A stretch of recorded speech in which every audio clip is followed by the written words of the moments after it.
Les caractéristiques et utilisations du gypse ont déjà été évoquées lorsque l'on a parlé du minéral.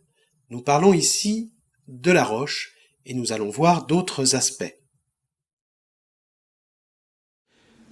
Le cas du gypse est tout à fait particulier puisqu'il désigne à la fois le minéral et la roche. La thématique ressources a déjà été traitée dans la rubrique minéral-gypse.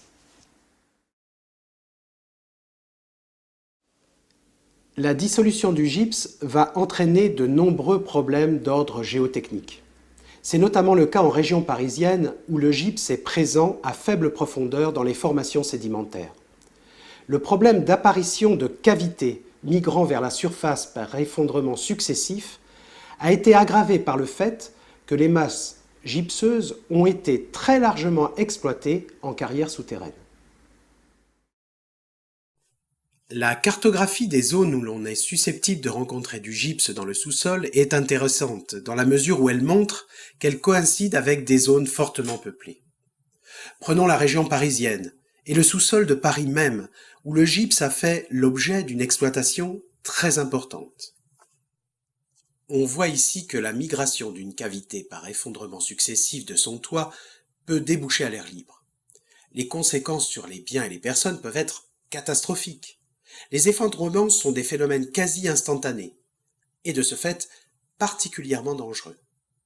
De nombreux exemples se rencontrent dans l'histoire de notre capitale. La butte Montmartre est un excellent exemple des difficultés que rencontrent les bâtisseurs lorsqu'ils doivent construire sur un terrain dont le sous-sol est gypseux. Avant l'édification du Sacré-Cœur au XIXe siècle, il y avait peu de constructions sur cette colline qui était par ailleurs l'objet d'une exploitation souterraine du gypse pour la fabrication du plâtre. Il a fallu répartir la charge considérable que représentait cet édifice pour éviter tout tassement et éventuellement effondrement.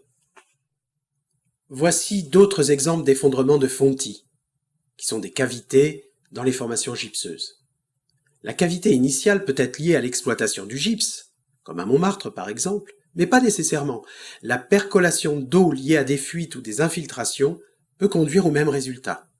Il est dans ce cas très difficile de répertorier les cavités potentiellement dangereuses.